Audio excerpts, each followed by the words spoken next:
Consumer equilibrium discuss करेंगे ordinal approach से। Ordinal approach से कंज्यूमर इक्विलिब्रियम निकालने के लिए हमें इंडिफरेंस कर्व मालूम होना चाहिए और बजट लाइन मालूम होनी चाहिए। दोनों ही चीजें हम डिस्कस कर चुके हैं पहले अर्लियर। अब हमें क्या करना है, अब हमें कंज्यूमर इक्विलिब्रियम निकालना है। तो उसके लिए कंडीशंस होती हैं। कंडीशन क्या होती है? कंडीशन होती है slope of IC, IC means indifference curve is equal to slope of price line. Slope of IC is equal to price line, एक कंडीशन ये होती है। अब इसमें एग्जैक्ट वर्डिंग में अगर हम आ जाएं तो it is this budget line must be tangent to indifference curve. Tangent means एक ही पॉइंट पे टच कर रहा है। ये इस कर्व को, आईसी कर्व को, ये जो प्राइस लाइन है ये सिर्फ और सिर्फ एक ही पॉइंट पे टच करती है। इस चीज को डिफाइन करने के लिए हम टेंजेंट वर्ड का इस्तेमाल करते हैं। तो वो पॉइंट ये है। तो कंज्यूमर का इक्विलिब्रियम कहां है? कंज्यूमर का इक्विलिब्रियम वहां है where price line is tangent to indifference curve. तो अगर ये टेंजेंट है मींस ये मीट कर रहे हैं, और जब ये मीट कर रहे हैं तो मींस इन दोनों की स्लोप्स, आईसी की स्लोप और प्राइस लाइन की स्लोप, दोनों की ही स्लोप आपस में इक्वल होगी इस पर्टिकुलर पॉइंट के ऊपर। यहां पे कंज्यूमर का इक्विलिब्रियम है, तो कंज्यूमर क्या कर रहा है?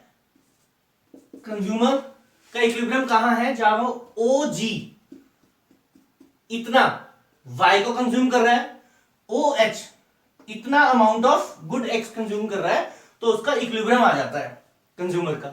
अब दूसरी कंडीशन क्या होती है? IC मस्ट बी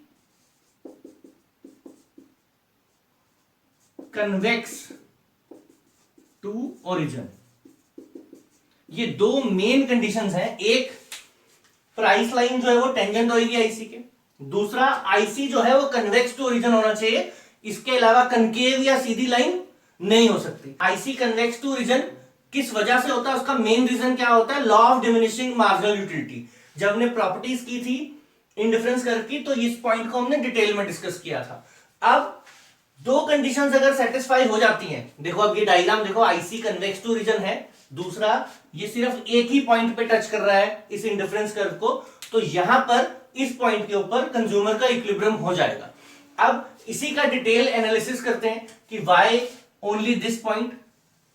अगर मैं एक और आईसी बना देता हूं जिसको मैं आईसी 1 बोलता हूं, या एक और आईसी बना देते हैं हम जिसको हम आईसी 2 बोलते हैं, और इसके ऊपर कुछ पॉइंट्स ले लेते हैं हम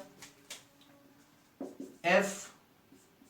अब हम ये समझेंगे कि कंज्यूमर का इक्विलिब्रियम ई ही पे क्यों होता है, इन बाकी पॉइंट्स पे क्यों नहीं है? F, G, Q, H, I, P, इस चीज पे हम डिस्कशन करेंगे।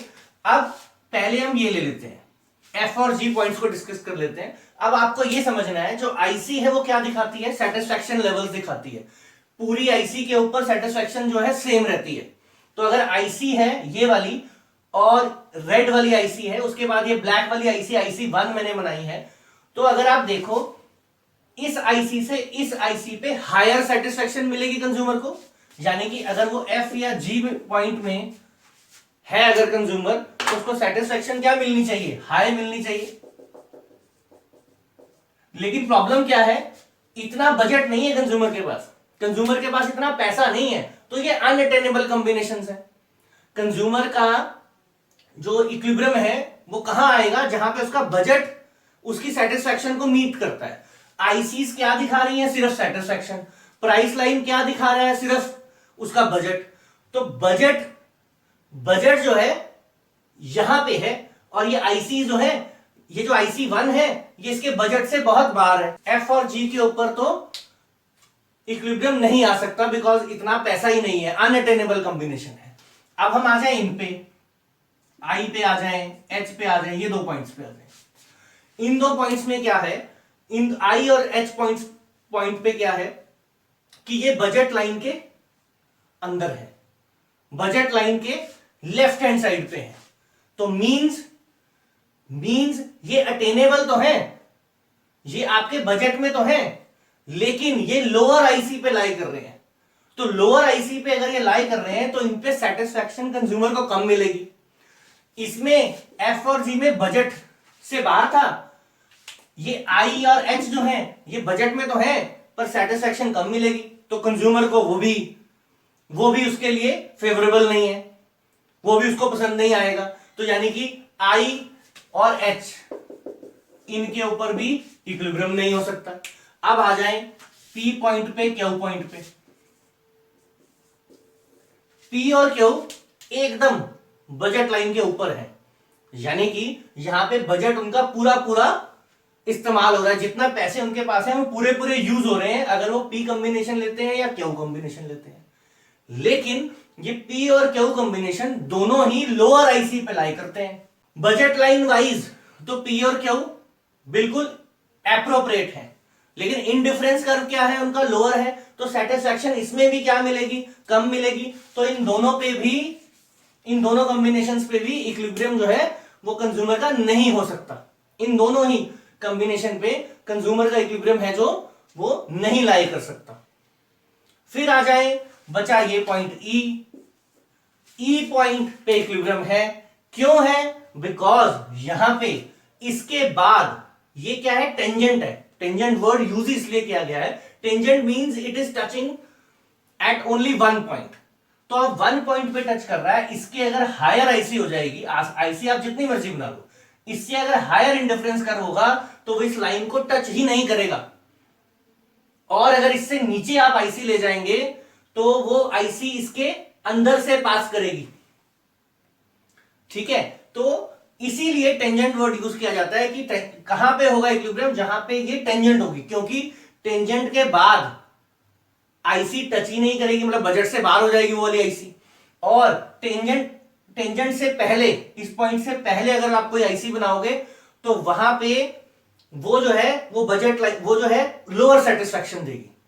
जैसे कि ये देखो, ये अंदर की तरफ बनी है, तो इसमें ये पॉइंट तो क्या है, अंडर यूटिलाइजेशन ऑफ बजट है, लेकिन ये दोनों पॉइंट्स पे क्या है, ये लोअर आईसी पे लाई कर रहे हैं, तो इसलिए इसमें सेटिस्फैक्शन लेवल क्या है, कंज्यूमर का कम है। डायग्राम से इक्विलिब्रियम तो हमने कर लिया, अब हम क्या करेंगे, अब हम मैथमेटिकली यानी कि टेबल से, डेटा से कैसे प्रूव करेंगे इक्विलिब्रियम को, वो आपको समझना है।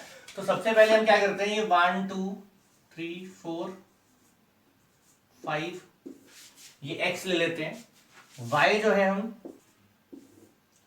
x है और ये y है, ये x और y का कॉम्बिनेशन है जो कंज्यूमर अगर कंज्यूम करता है तो वो कौन सी आईसी पे है, इस आईसी पे लाई करता है।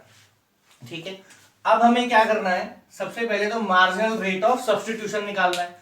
कैसे निकलता है, marginal rate of substitution of X Y कैसे है, is equal to change in y upon change in x, ऐसे निकलता है। तो change in y first point पे तो निकलेगा नहीं, सेकंड पॉइंट पे कितना है, 4/1 यानी कि 4 आ जाएगा। फिर यहां पे 3 का गैप है, 3/1 3 आ जाएगा। फिर यहां पे 2 का गैप है, 2/1 2 आ जाएगा। यहां पे 1 का गैप है, 1/1 1 आ जाएगा। तो ये तो आ गया मार्जिनल रेट ऑफ सब्स्टिट्यूशन। तो हमने किया था slope of IC equal to slope of price line, यहां पे इक्विलिब्रियम होता है। अभी हमने कंडीशन की थी जहां पे टेंजेंट होता है, ये टेंजेंट पॉइंट है, इस पॉइंट के ऊपर आईसी और बजट लाइन मीट कर रहे हैं, तो इट मींस इस पॉइंट के ऊपर इन दोनों की स्लोप जो है वो बराबर होनी चाहिए। तो स्लोप ऑफ आईसी तो आपको मालूम है क्या होती है, ये change in y upon change in x जो हमने फाइंड कर दिया।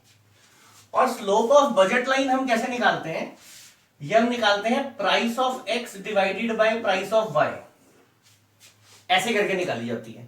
तो अब ये मेरा ही टेबल है, हमने खुद एक्सप्लेन करना है चीजों को, तो हम यहां पे price of x price of y हमने सपोज करना है। तो हम मान लेते हैं price of x is equal to 20 and price of y is equal to 10, ये हम एज्यूम कर लेते हैं कि दोनों गुड्स का ये प्राइस है।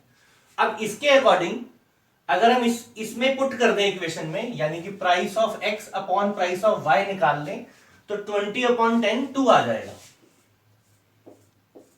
ठीक है जी, जो आईसी है उसकी स्लोप डिमिनिश करती है, हमने किया है पहले, और जो ये प्राइस लाइन है इसकी स्लोप जो है कांस्टेंट रहेगी, इसकी स्लोप चेंज नहीं होगी क्योंकि ये स्ट्रेट लाइन है, ये कन्वेक्स टू ओरिजिन है, ये स्ट्रेट लाइन है।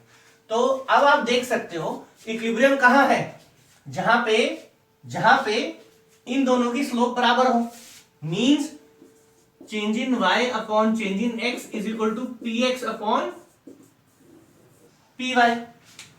अब ये रहा आपका MRS, marginal rate of substitution, यानी कि change in x upon change in y, ये रहा P X upon P Y,